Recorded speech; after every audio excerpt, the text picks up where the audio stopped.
Serious, hikers and campers of Reddit, what's the scariest experience you've had in the woods? I was mountain biking along a mountain road that connected two trails. I was passed by a pickup truck going the same direction as me. A few minutes later, the pickup passed me going in the opposite direction. I took notice but didn't think too much about it. When it passed me a third time going in the same direction as me, my spidey senses started tingling. I'm a woman and I was riding alone. The truck disappeared over a hill that I had just started climbing. When I got to the top of the hill, the truck was parked off the side of the road about 100 feet away. The guy was out of his truck, standing in the middle of the road, looking in my direction. I turned around, bombed down the hill and rode as fast as I could back to the single track where I knew a car couldn't follow. Scared the hell out of me. Once I was running on a sidewalk that was in a rural area. It was well lit but it was a lot of space between houses. It was dusk. I met this guy once, he nodded. Then he ran up behind me like 15 minutes later, nodded again. Figured it was on his way home. He met me again another 15 minutes later. Now I'm weirded out. I'm a pretty strong girl but this is a pretty built guy. He must see this look on my face. He gives a weird look but keeps running. 15 minutes later he passes me. I am sweating. He stops and says, a little too loudly, I'm sorry, I'm not stalking you. I have IBS so I only go 15 minutes from home at a time. We laughed about it and I still see him a lot on runs when I'm home. He has not yet abducted me. I love this question. I've had bear and mountain lion and scorpion encounters, but, without question, the scariest experience was when I was dehydrated and overheated. I started imagining that this hairless, white-skinned dog was following me everywhere. A real girl who loved Tom Gordon moment. The people I was camping with weren't very experienced, so I spent the night shivering and retching and watching the edge of our campground. Water, drink it or be haunted. Being attacked by mountain goats, July, 2003. My buddy John and I hiked into Spray Park on the flanks of Mount Rainier for a 3-day camping trip. The first morning, John felt unwell but I felt great so I decided to hike up to Observation Rock. I hiked up along the facing Echo Rock. I was staying in the shady area, hugging Echo Rock, when a large herd of mountain goats appeared. They casually walked across the glacier toward me. I wasn't sure what to do. To my surprise, the huge herd sidled past me and mounted up onto the scree of Echo Rock. Then, to my surprise and horror, they started kicking down rocks onto me. This wasn't casual. This was the premeditated, coordinated kicking of large rocks down onto my head. I had to dodge and weave to avoid the rocks. I couldn't move off away from the rock because that was where all the big rocks were landing. Instead I hugged the terminus of the scree and jumped left and right and ducked the big ones. There was a baby goat in the herd. It was not kicking rocks, so I positioned myself beneath the baby goat. Then, one of the adults started headbutting the baby, coaxing it to kick rocks onto me. And he did. The little turncoat. I got hit by some smaller rocks but avoided the worst of the attack. Then, after a few minutes of this bizarre attack, the goats gave up. They climbed higher up Echo Rock, then climbed back down onto the glacier and left. I was pretty shaken up. But I continued my hike up to Observation Rock and met a few hikers there. They saw the whole thing and laughed about it. I told them you had to be there. It was scary as hell. Back in camp, John had watched the whole thing through his telephoto lens and wanted to be sure I was okay. I told him I was okay, but no longer fascinated with mountain goats. Watch out for mountain goats, people. They are dangerous. Not exactly a trek but was visiting my native village once. Me and my cousin, who lives there, was walking back through a wooded area. It was pitch black, though it was only around 6:30 p.m., and the power was out. Well, we heard footsteps behind us and in our torchlight we saw a man walking in the distance who looked like our grandfather. Now, we had just left our grandfather back at his place and were walking to our cousin's place so we were a bit surprised, particularly about him walking in the dark without a torch. So we slowed down a bit to allow him to catch up. The distance between us remained the same. We could see him walking but he was not getting near to us. I glanced at my friend and we both took a few steps towards him. Still the same distance. We got spooked and started walking/jogging towards my cousin's house in the dark. Whenever we glanced behind, the figure seemed at the same distance to us, walking steadily, with his eyes on the ground. Well, we reached his home, looked out and couldn't see anyone. Next day we asked our grandfather if he was alright and narrated the incident. He said he had dozed off and dreamed about us walking through the woods. Backcountry camping is seldom scary, if you're properly prepared. That being said, some things can go wrong that are entirely out of your control. Probably my greatest oh shit moment was packing out of wilderness area with ash falling from the sky. A huge blaze had started while we were off-grid, and we woke up one morning to a glowing red horizon. We left immediately, but few things make you feel so utterly powerless as fleeing an unstoppable blaze. Strap in guys, this story is a pretty scary one that I hate thinking about. So last year my friends and I went hiking in Illinois. We were going camping deep in the wilderness.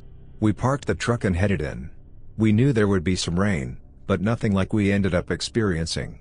We were 3 days from the truck and it just had not stopped raining.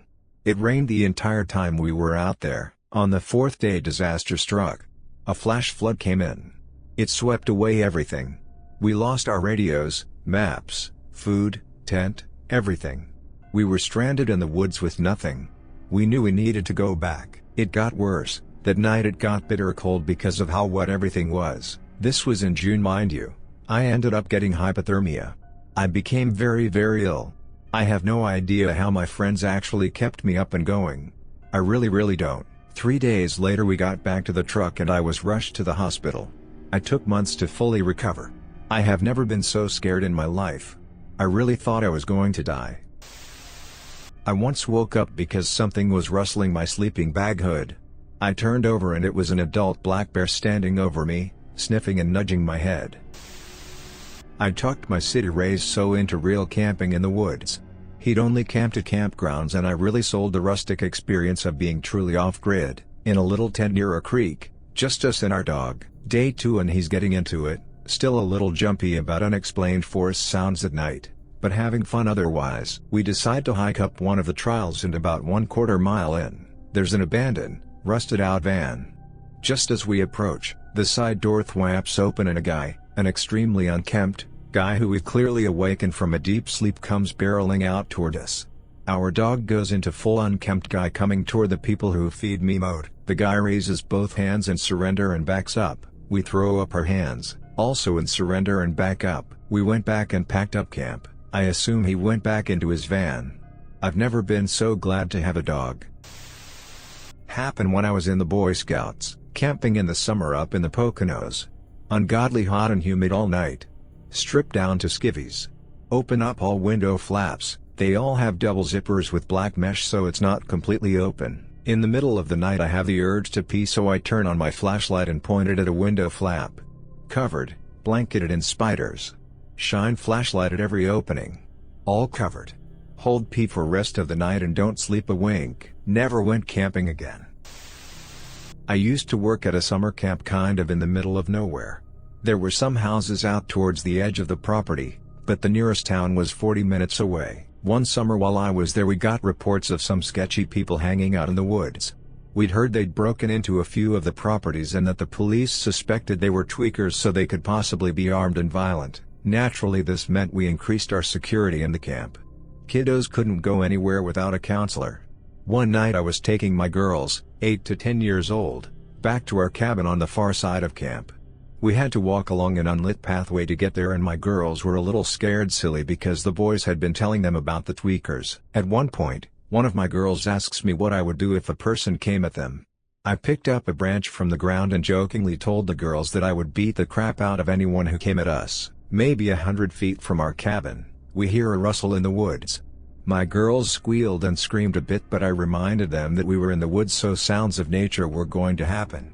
About halfway through my explanation, someone grabbed my shoulders and screamed in my ear. My girls took off running towards the cabin. I still had the branch in my hand, so I swung it around and hit whoever had grabbed me in the face with it. I heard them go down, but I didn't stop to look. I just hightailed it to the cabin to make sure the kids were okay. Back in the safely lit cabin, the girls had informed the other counselor what had happened. She said when I came in I was shaking and pale and I had blood on my shirt collar. Not mine, but from whomever I'd hit. We called the police and told them what happened, and they instructed us to lock the doors and wait and try to keep calm. They said they would be there as soon as they could. About 10 minutes later, there was a knock on the door. It was too soon to be the police, so I went to the window to see who it was. The head of the camp was on our porch and he looked furious. When I opened the door I saw that there was another counselor with the camp head. It was one of the boys' counselors, and his face was a mess. He had blood gushing from his nose and a split lip, and apparently when I hit him, he had tripped and hit his face on a rock, so he had a nasty looking gash in his hair. I put it together pretty quickly. My fellow counselor thought it would be funny to try to scare me and the girls on our walk home. He hadn't counted on us being freaked out or me being armed. The first words out of his mouth when he saw me was, "I am so sorry." Of course, my girls didn't catch on so quick. While I was glaring at this counselor, one of my girls says, "Oh my God, Charlie. Did the tweakers get you too?" No one got fired and no one was too badly hurt, he only needed a bandage. The police came out anyway and took statements from everyone and chalked it up to damn kids kind of thing. We laughed about it later. Strangely though, when the police were doing a walkthrough of the property, they found some damage to one of our hen houses that no one had seen yet and a few broken alcohol bottles. As far as we can tell, the tweakers had indeed been getting onto our property, and it was only a matter of time before one of them might have broken in or caused considerably more damage. Luckily they were caught a few days later breaking into the only 7-Eleven in that area. So a few years ago me and my now wife went hiking in the back country. I grew up on a farm and spent many nights sleeping outside and camped a lot growing up, so random night sounds never bothered me much. My wife barely slept for 3 days because she was so scared of all the random noises. The scariest part of the trip for me though was when I saw mountain lion prints. The train was fairly damp from a light rain the night before and these prints were very fresh.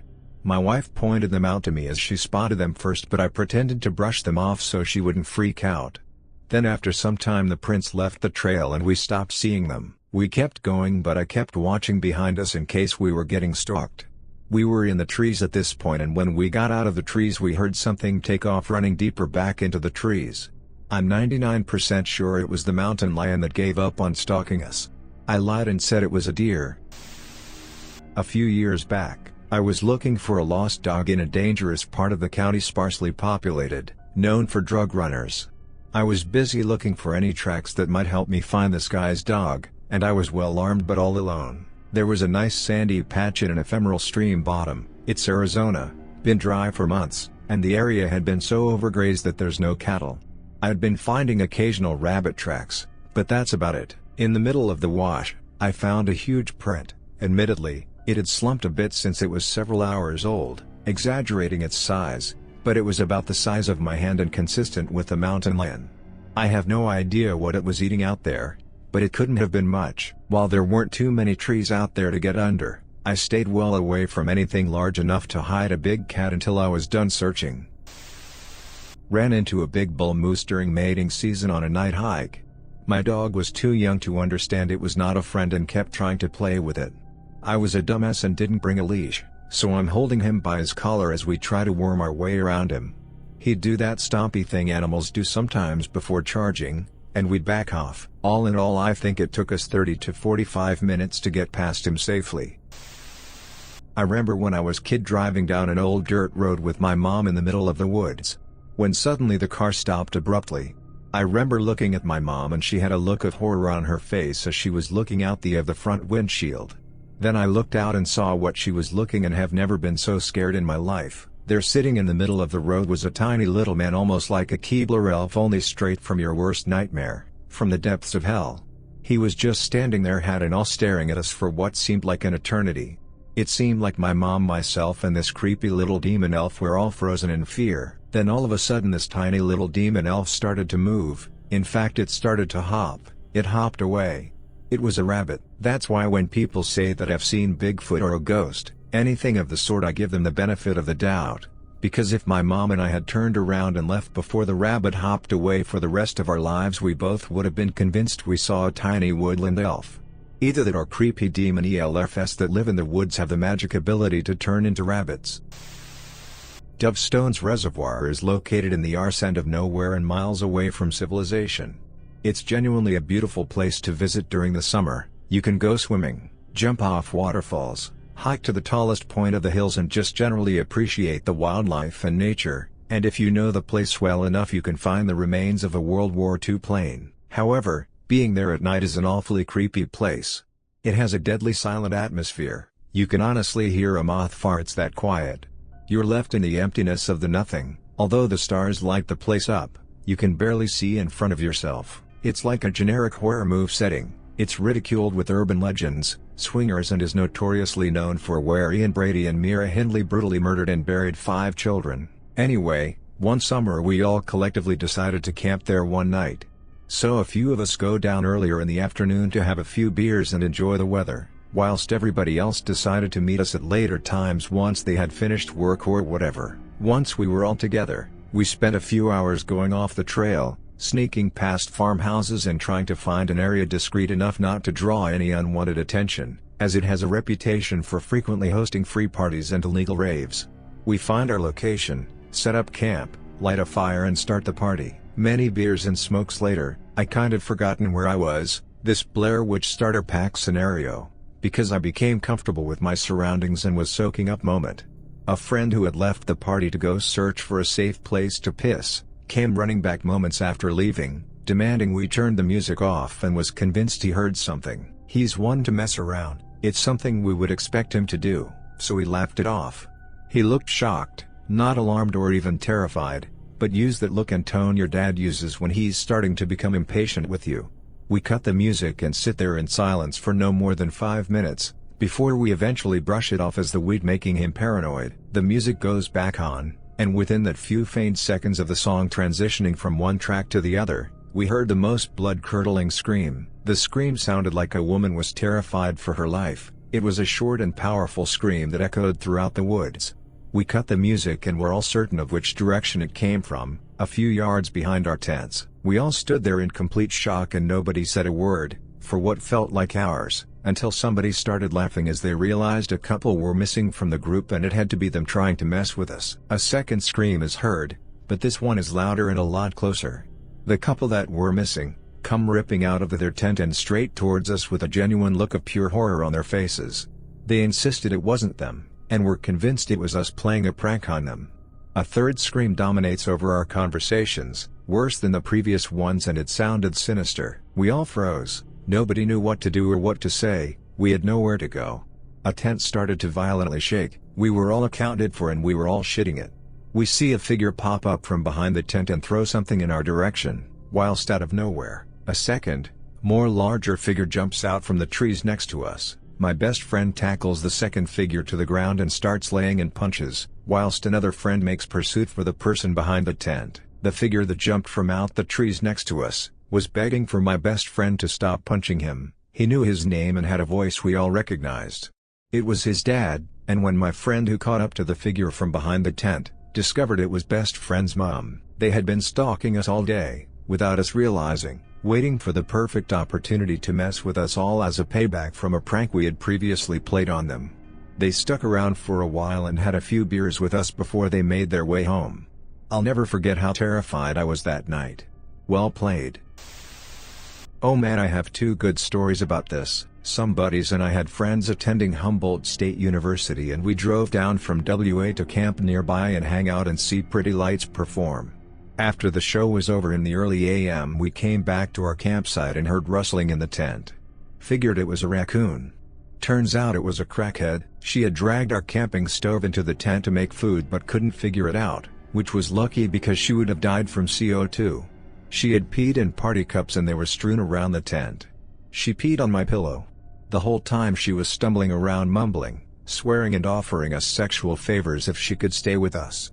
Took 45 minutes for the police to arrive. Apparently the neighbors had tried to roust her from our camp but she threatened them with a knife. Camping with my family in a secluded spot in eastern WA had driven up an abandoned road earlier. A guy came by in a boat yelling at us and threatening to shoot every single one of us. We figured it wasn't a big deal since he was in his boat. About 20 minutes later we see a big lifted truck come tearing down the rutted road at a speed that probably ruined the suspension. Gramps had a pistol and pointed it at the guy as he got out of his truck. I took my sister and hid in the bushes. The guy ended up apologizing and we didn't call the police for some reason. Live in north central Washington and can attest to people actually being killed here for hunting, camping in the wrong area. Sometimes I wonder how people from the cities don't understand that the entire eastern 3/4 of the state really isn't here just for them to play in. I do not condone murder, but, having had very bad experiences with strangers trespassing, I certainly understand what can get a person in that frame of mind. We also attract all the crazies who want society to leave them alone. I had two. One, we were in high school and snuck down to the river to camp. We hung a hammock and slept under the stars. I kept hearing shit in the night and my boyfriend kept telling me I was imagining things. I didn't sleep much and the next morning we packed up and left. As we got to the exit there were cop cars everywhere. We managed to get out a different way so we wouldn't get in trouble. Come to find out there had been a hobo camp there and there had been a murder there while we were sleeping. 2. We were camping near a lake. We had raccoons coming into camp and stealing our dog's food. Husband shot one of the raccoons with his bowfishing bow. It's a compound bow with an arrow attached to the bow with a string. The arrow hit the coon in the face. He sat up, took both paws and ripped it out of his face. He just tossed it on the ground like it was nothing and kept eating our dog's food. We didn't mess with that coon again. So I was on my way to my camp place and I was walking on the side of a poorly lit country road in the middle of the night which was leading to the camp from a motel with a little shop there and was too tired to hear a car coming. Someone hit me at about 60 miles per hour I am guessing. Knocked me out of my shoes. The driver didn't stop. I was fading in and out of consciousness in the road and couldn't move my legs. I used what energy I had left to drag myself off the road and call for help in the loudest voice I could. Luckily someone heard me. Ambulance came. Broken tibia, scapula. 010 would not do again. My family has a remote hunting cabin on a mountain in the northern NH woods, and there is no running water so we pee outside off of a deck.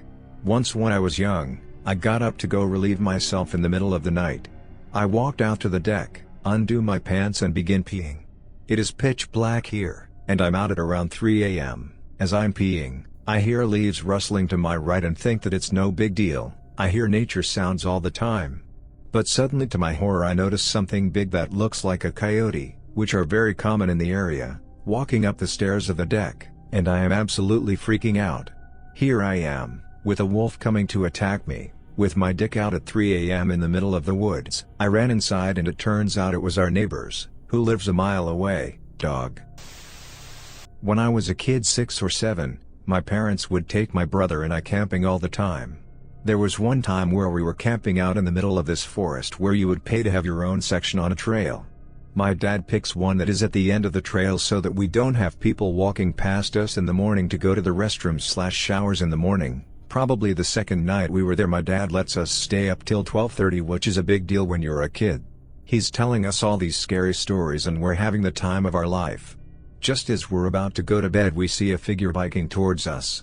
I figure that it's a park ranger or someone to see if we're doing alright. Nope. This guy, who is completely hammered, gets off his bike, and starts walking toward our site. As he's walking up, I see that he has a rifle on his shoulder.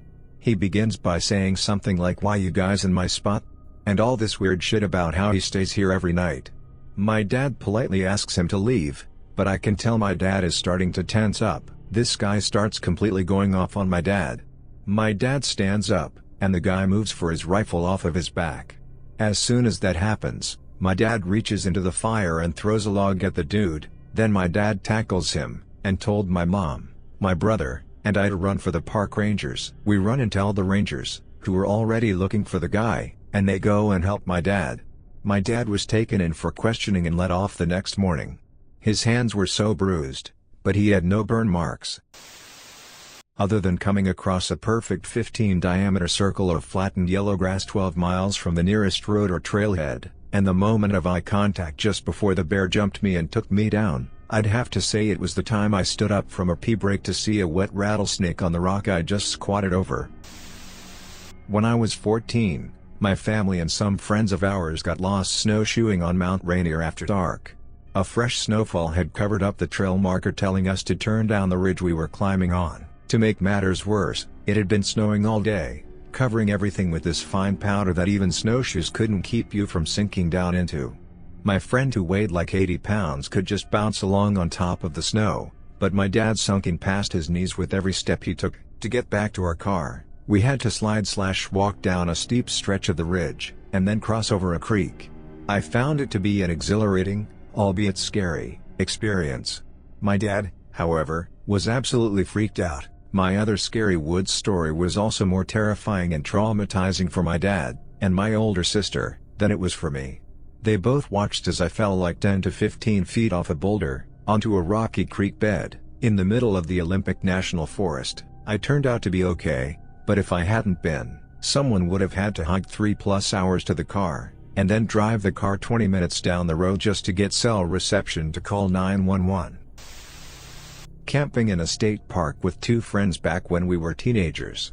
We went to bed one night and ended up talking in the dark for hours instead of going to sleep. Eventually the conversation turned to ghosts, and in the creepy setting of the dark woods we managed to get ourselves worked up. Finally, we decided to make a group trek up the road to the latrine before calling it a night. As soon as we did, the extinguished campfire suddenly burst back to life in the fire pit in a fantastic flash of light. I said, "Did you see that?" From the back of the tent my friend replied, "Shut up and hide under your blanket like a man." A few friends and I were camping on what we thought was private logging property. It was the weekend and we thought we would be fine to set up a tent and a small controlled fire. We pitched our tent just before dark and set up a very safe fire pit dug into the ground and surrounded by rocks. We ate some food and drank a couple beers. As we were eating, one of my friends swore he saw a flashlight in the distance. We decided we wouldn't add any more wood to the fire, and after it died down we would head to bed. After a short while my other friend thought he saw a flashlight too. Worrying that perhaps the logging company hired security to patrol, we quickly extinguished the fire and piled into the tent. We had just gotten into our sleeping bags when we saw a flicker of light on the side of the tent. Concerned that perhaps the fire had somehow started back up, I got up to check on it. Then the light suddenly got a lot brighter. It was a flashlight and it was getting closer fast.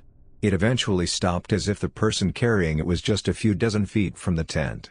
None of us said anything, frozen for maybe 3 minutes. Then the light slowly got dimmer and dimmer as if the person was walking away from the tent backwards. After a few minutes we all exchanged a sigh of relief, figuring the security guard had seen that the fire was out and decided to leave, not to make his or our lives difficult.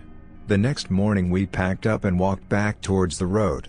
A group of seniors had just driven up and they looked like they were ready for a hike. They struck up a conversation with us, talking about how great it was that the land we had just camped on had been transferred to the municipality just a month ago. It was public land. I went on short vacation to a state park by myself. No one knew where I was going. Then I took a hike by myself and didn't even tell the desk. I stayed in the park's lodge, where I planned on going. Yes, I got lost even with a trail map. I happened upon a trail marker and saw that trail would eventually lead me to the main road going to the lodge. It was marked expert. I am not an outdoorsy person. I figured a state park expert trail in Indiana could not be so very hard. It was. I was climbing over fallen trees and scooting around sinkholes, very scary. I kept hearing rustling behind me, would turn around and see nothing. Finally I sat on a log and figured if there was a crazy person in a hokey mask following me, he could just kill me. I was too tired to run. No crazy masked person. Chipmunks. Was hiking a well-known and favorite hike in the dark. On the way down, my friend and I ran into a man whose daughter had been lost for several hours and he was looking. We ended up helping him look, and although we didn't find her, when the search and rescue did, they informed us that we weren't farther than 10 or 15 meters from her body. I backpack, camp, hike, and mountain bike. This story happened while mountain biking. We were riding a trail called the South Yuba River Trail here in Northern California. Awesome ride, beautiful views. Not for the faint of heart, as there is quite a bit of exposure, i.e. fall off a cliff if you mess up. The trail follows the contour of the foothill, going in, out, up and over. At one point we were at the base of a little climb. Right as we reached it, a huge German Shepherd crested the top. He stopped. We stopped. He just stared at us. My buddy grabbed his knife. None of us really knew what to do next. Suddenly, my buddy says, "Hey, boy, come here." The dog's ears perked up, his tail started wagging and he bounded down to us. He was followed by his female owner. She and the dog had hiked out to resupply and were now hiking back to their mining claim along the river. She was a very nice lady.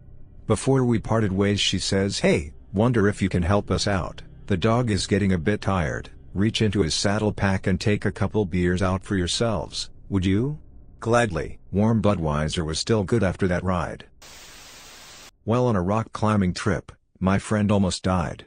We were climbing a 100 route at about 30 up. I noticed that the rope we were using was almost completely severed. Through some advanced trickery, we cut the rope and restarted the climb. My friend went on to fall at the very end of the route. If we had not noticed the rope earlier, it would have snapped and he would have fallen 90. Just a side note, this is incredibly rare. If this scares you from climbing, don't let it. Kids, 6 and 8, and myself in a tent off in the White Mountains, NH, about a mile down the trail from our car. We had bear bagged our food a distance away. Just dozing off and I hear this grunting over near the food. Oh crap, a bear. I tell the kids, get your shoes on, and if everything goes to crap, run to the car and get on the roof. Fastest they ever put on their shoes, and me as well. Finally I turn on the flashlight and aim it at the food. And it's a deer. From oh crap to funny story in 2 seconds. I had never heard a deer grunt before. Months later, in our backyard, I hear the grunt down back. Knew what it was that time. Looking up while hiking back to the trailhead during a 16-mile hike, 3,000 feet elevation. My friends stopped, I bumped into them, looked up, and then saw a large grizz walking towards us, just uphill from the trail. I pulled my bear spray and stared its feet down while it kept walking past us. Either that or when I woke while camping in the desert to a massive, black smoke plume coming from the sketchy trailer down the dirt road from the campsite. Called the cops, turns out it was a meth lab. Not technically hiking, I was working on an archaeology survey crew in Texas one summer, walking land that was slated for a large, man-made lake, the only kind they have down there. The area was chock full of cacti and shrubs with thorns and snakes, so we all wore these hard plastic tube things around our lower legs to protect them from injury. So, we're walking along through an overgrown field when we hear something moving fast through the brush. A couple of seconds later we see them, a herd, pod, of wild hogs. Wild hogs are big, and mean and fast. They have tusks.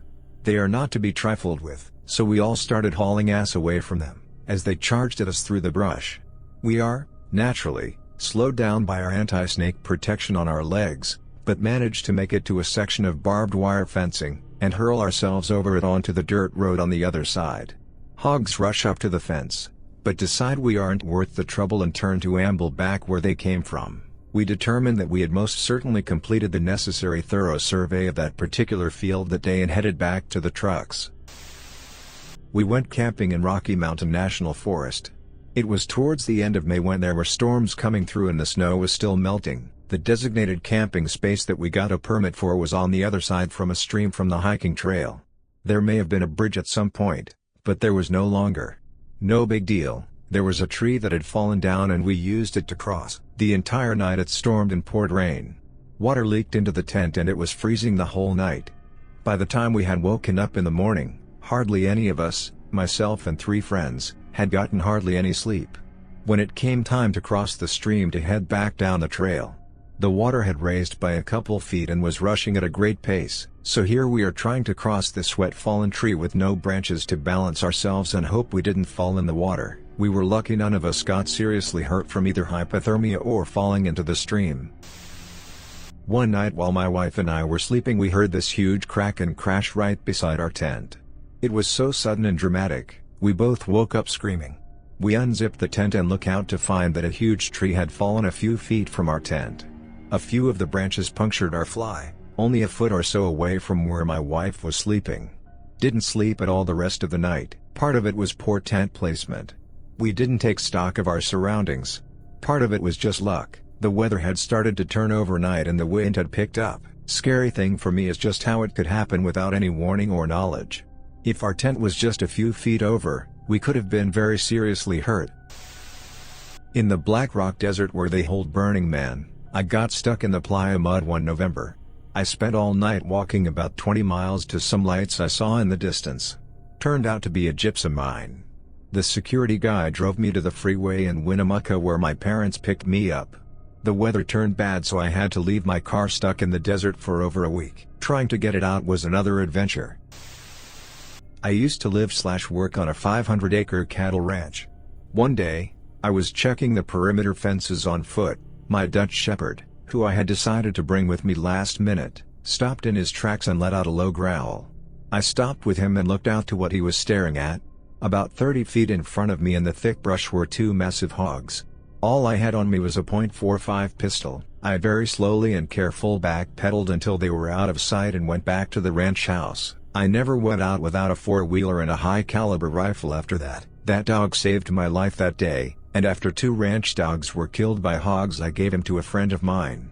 He has since comfortably protected my friend's couch from unworthy asses.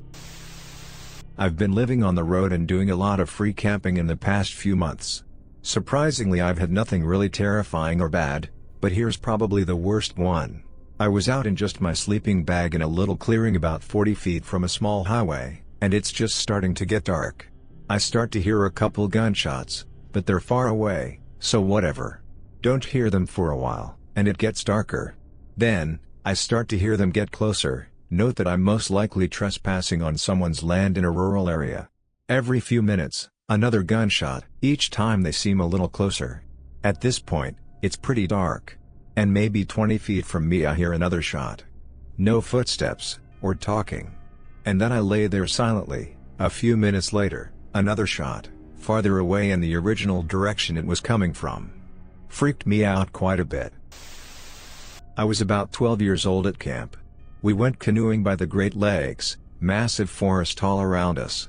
We went poop on the ground and one kid decided that to clean it up we were supposed to burn the toilet paper.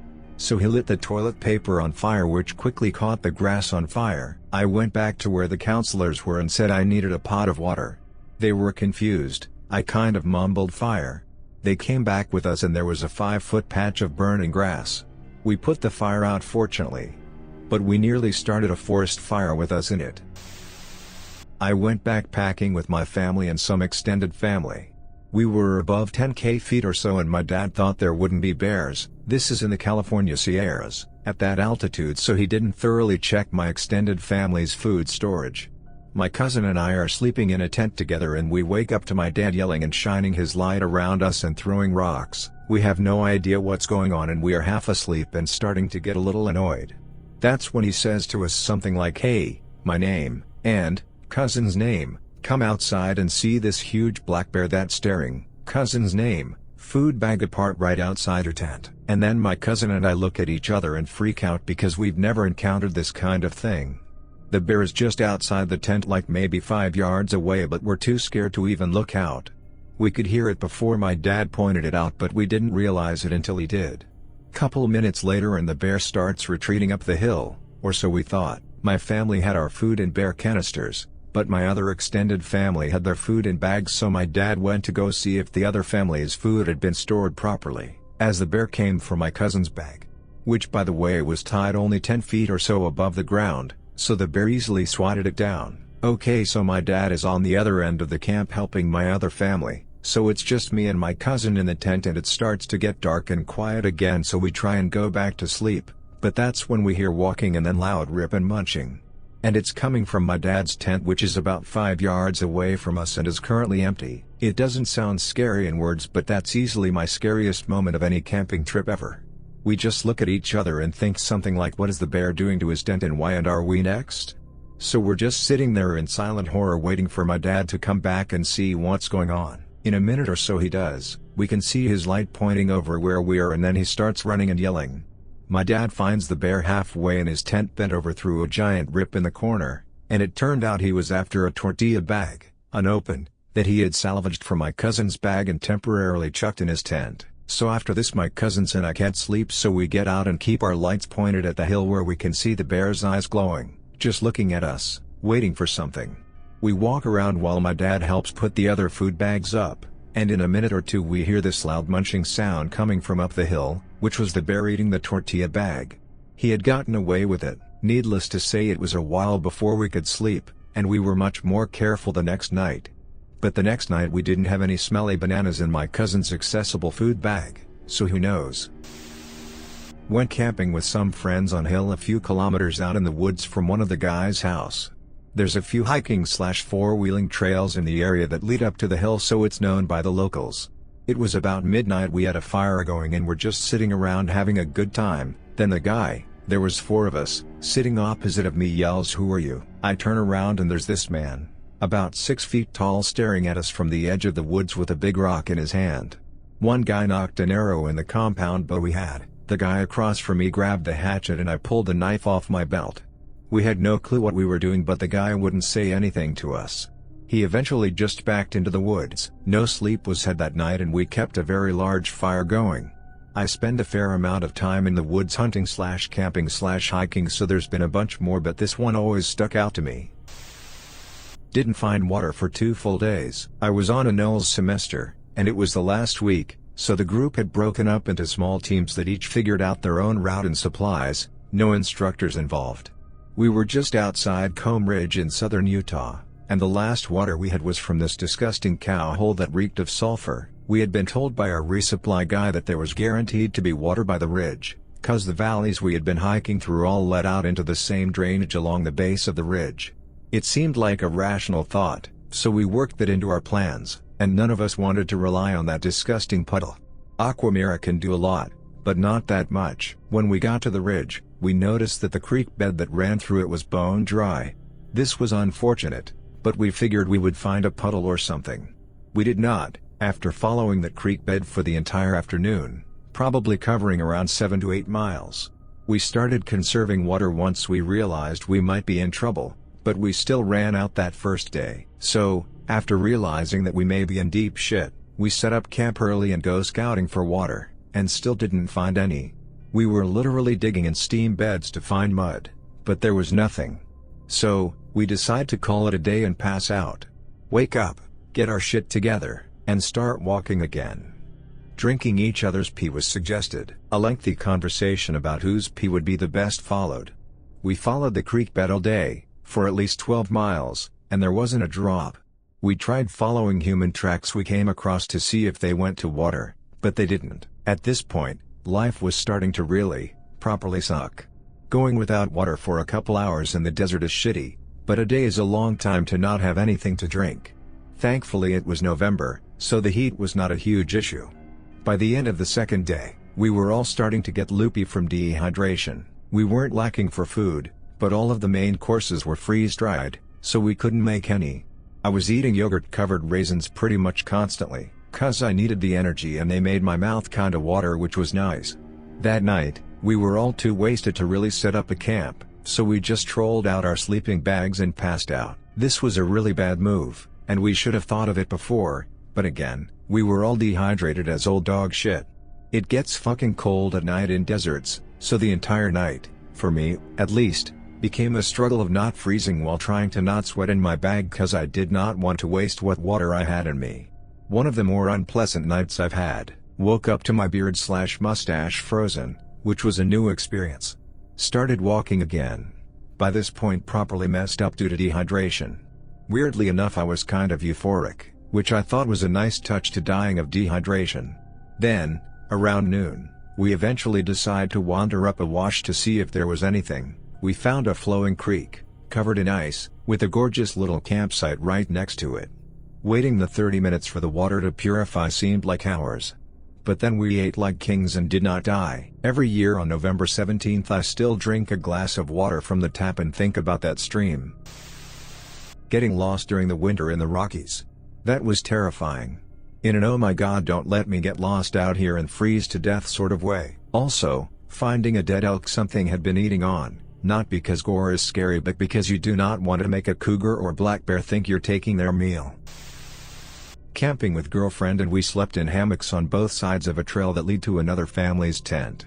I kept waking up in the middle of the night to what I assumed was them walking to their car because they had a newborn, so I didn't suspect anything, probably getting diapers or food. At around 5 a.m. I wake up to the leaves surrounding me crunching. I didn't have a proper sleeping bag so I had tucked a blanket around me. When the leaves started crunching away from me I started dripping my blankets off of me, and looked over at my girlfriend who had this strung out teenage boy, from the other side of the campground, leaning over her reaching for something in her hammock. She woke up, started screaming at him. This kid tried to say he was just looking and he walked away. Turns out he was reaching for her knife she kept at her side. I could totally understand him trying to just steal it because it's expensive, but our table had weed, beer, our phones, wallets and a Bluetooth speaker that he didn't even touch. When we were driving out of the campground, He was wandering back and waved at us with the creepiest grin. This was a few weeks ago. I went backpacking out into Shenandoah National Park, with my dog. Hike my way down to a river, and follow it for a while, until it starts to get too dark to continue.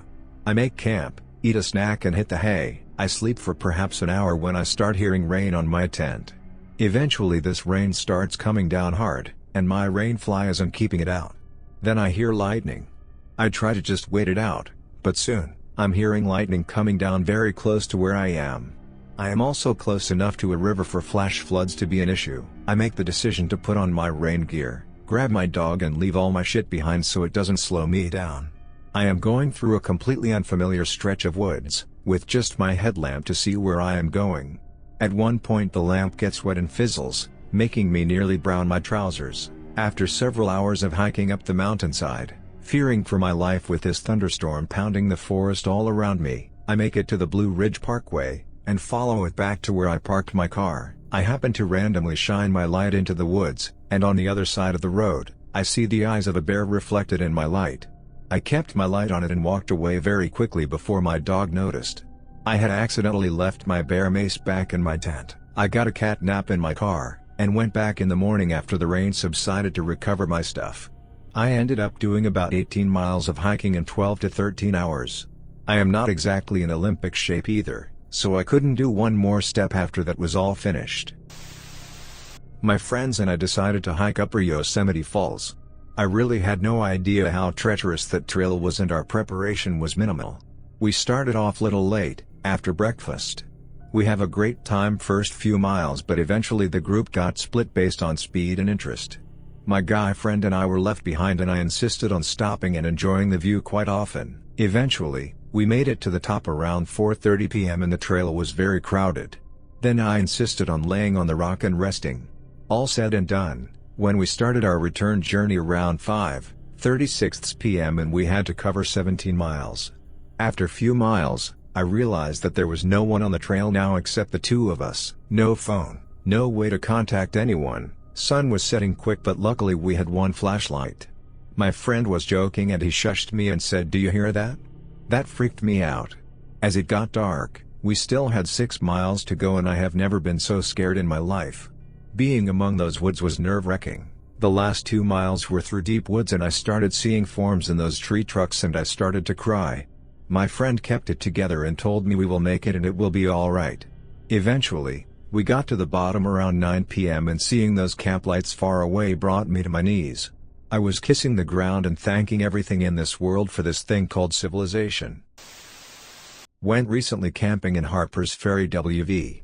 Black pitch night and we had a campfire, and of course many a glasses of wine. Was not intoxicated though because we also had a lot of food. Then out of the sudden my husband said, "I wonder where the guy with the horse is going." I heard someone but did not see them, but he said he saw someone on a horse. I told him no one was going to go horse riding at midnight. 10 minutes later we heard the person coming back from the back entrance to a national park. It is a very small entrance, not really a gate. You can only go by foot or I guess horse. He saw the horse and the person. I did not see anything. I am convinced we saw and heard a Civil War ghost. Harper's Ferry WV was a battleground and it is said to be haunted. When camping in Italy, I zipped open my tent to see 2 snakes hissing at me, 2 meters away. They stayed in front of the tent for about 2 hours and I'm not ashamed to say that I needed to pee in a bottle because I was too scared to leave. Sleeping in my tent in the middle of nowhere and suddenly I hear footsteps that are unnervingly close to where my tent is. And approaching fast. It sounded like human footsteps, but I was too afraid to go out and check. Then it went away and for the whole night I just laid in my bed preparing to lunge at whatever that was gonna crash through my tent. I went hiking late into winter up this puny mountain, 1,200, and figured I'd be okay with my regular hiking boots, no crampons. I got near the summit, which becomes rather steep. Everything just looked like hard-packed snow with a lighter layer on top, which isn't too bad. But I found out the hard way it was actually hard-packed snow with a layer of thick ice under the light stuff. My feet went out under me and I slammed onto my stomach so hard it knocked the wind out of me and I immediately started sliding way down the ridge I was on, managed to get belly up on my slide, and came incredibly close to dropping off the ridge's edge, but I stopped myself by slamming my tailbone on a rock sticking out of the ice and grabbing onto the trunk of a sapling. The pain from the tailbone was so painful that I could barely breathe and indefinitely couldn't get myself to stand up. I laid there in the bitter cold for 10 minutes, then forced myself up onto my wrists, despite that I had badly twisted one, and dragged myself down the ridge on my knees part of the way, until some adrenaline kicked in and I was able to stumble the rest of the way to my car, dislocated my tailbone very badly and couldn't stand up straight for 4 months, then needed physical therapy for another 2. Wrist was okay, just badly twisted. I either don't hike in winter at all or make sure I have proper gear now. I was camping with my family once at one of those resort-type camping experiences when I was about 9. There were activities that you could sign up for and my parents signed me up for kids-only river swimming. We were in the water and I had one of those inflatable floats that you can lay on. A friend on mine asked to borrow it when I went on shore and rested for a bit. I had been sitting on shore for about 5 minutes and he had been laying on his back when a girl started screaming. A rattlesnake swam up and was coiled up on this boy's back. The one counselor watching us started telling the boy not to panic, but he was very distressed. They got it off of him by pulling him slowly closer to shore, and then knocking it off in one motion. He didn't get hurt, but it completely ruined those inflatable floats for me. Got lost twice on a hike that was supposed to only take a few hours and turned into an all-day shit show. We were completely overloaded with gear and eventually ran out of water. When we finally found the trail, we remembered that we each had an apple. That saved us until we got to camp. Was hiking a pretty popular big mountain a few summers back with my partner, who at the time I just started dating. We stopped at a few of the cutoff spots which were busy. 3 loud douchey guys stood out. Anyways, they go off ahead and we enjoy the scenery, and shortly after follow. We come across a backpack in the middle of the path that looks like it was thrown at a tree. We go up to it to see what happened, and as we get close we notice we are being swarmed by bees. This bag was very recently thrown at the nest and angered what seemed like the entire bee population in the state. Fun fact: I learned that day bees can mark you, meaning one bee gives every bee the okay to sting. Another fun fact for you. My partner is allergic to bees. We froze in fear. My partner asks what we should do and I tell him to go slowly. As he moves I get stung, which leads to about 20 other stings. I'm panicking and worrying that he'll get stung too and die. I run to safety only to come across those douchey guys who are now missing a backpack. Luckily my partner went completely unstung and I only had a swollen freak show arm for the rest of the hike. I was walking along this trail and decided to go off-road a bit down this backtrack. Walking along down a really bushy track, across creeks and trees, go through this really tangled part and come across all these bones. Absolutely heaps, cow skulls, broken teeth, ribs, and they were all in this open area like a mass grave. It stunk and was creepy as fuck. I got so freaked out I turned round and bolted, thinking I was gonna get shot and thrown in the pit or something. Later found out I was walking along the back of some farmer's property and that must have been where he dumped the waste of the animals he killed. The road less traveled is so not worth it. I was on a 54-mile backpacking trip with my Boy Scout troop up in New Hampshire. One night, I think it was the second to last night, I heard a noise that sounded like a loon, but wasn't.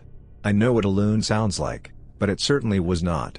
It was more high-pitched and sounded horrific, and it was very close to our campsite. The yelp it was making just kept going for what seemed like an hour, and then it eventually stopped. I asked the other scouts if they heard it and they did, and none of them could figure it out. Could have been a baby moose, but I really have no clue. Freaked me out though. I was with my boyfriend and 2 other friends hiking the Bright Angel Trail at the Grand Canyon. It takes you down to the river and back up. Right when we got to the bottom it started to drizzle. We decided to start back up the canyon and it started to thunder and lightning. And there was no protection anywhere. Then as we were on the switchbacks going up the side we saw waterfalls start shooting off the side of the canyon. I looked at my boyfriend and asked him if he heard what I heard, and we ran up the path about 15 feet just in time to have a flash flood happen on the trail behind us. And our friends were on the other side of the water. So that was fun. My buddy and I hiked up Mount Reiner to Camp Muir on the last day of the season. The next morning we woke to find the mountain below us covered in clouds. On the hike down, we lost the trail in the grayness, crossing glaciers, afraid we wouldn't make it to civilization before dark. We arrived at a campground at dusk. Exhausted and hungry, we ate and opened our packs because we were too tired to hang our food, crawled into our sleeping bags and immediately fell asleep. Sometime later, I awoke to a grunting sound. I opened my eyes to see that I was looking at the belly of a bear, so close I could have reached up and touched it. It's true what they say about your testicles being sucked up into your body. By the way, my buddy awoke and, realizing that the bear was eating the food in our packs, started yelling at it to get away. The bear eventually wandered off, and we went back to sleep, but I kept dreaming that the bear was at the foot of my sleeping bag, growling and ready to attack. We had a group of families that would meet annually to canoe, hike and camp near the Tellico River. I was about 9 years old the night we ended up on Rattlesnake Ridge. To be fair, it was a local name not on the map. Our 4 families had been looking for a camp with a view, and this spot looked out over a long, green soft smoky mountain valley. We pitched camp, tents, Coleman stoves and coolers, set up a fire pit in the middle and stacked up wood. Just before dusk the park ranger pulled up. He asked the bet of us, dinner plates in hand, if we planned to actually stay the night right here on Rattlesnake Ridge, and most of us laughed, but he looked real serious when he said it was probably not a good idea. Lots of bites out here, he said, shaking his head. Hospital is real far away. Hate to go through that again. One or the other adult reassured him we would be fine, and he left shaking his head. A nervous laughter, our bellies full, the guitars and singing ensued and the sun fell. Finally, after some time, someone said there are no snakes up here. At the exact moment a 5-foot snake, of undetermined species, slithered between 2 of us and directly into the campfire we were sitting around. It flipped around for a second, sending embers into the sky like life itself escaping its twisted body. I have never seen 14 people get into their tents so efficiently. If you made it to the end of the video, thanks for watching. Don't forget to like, subscribe and share, and we will see you in the next video.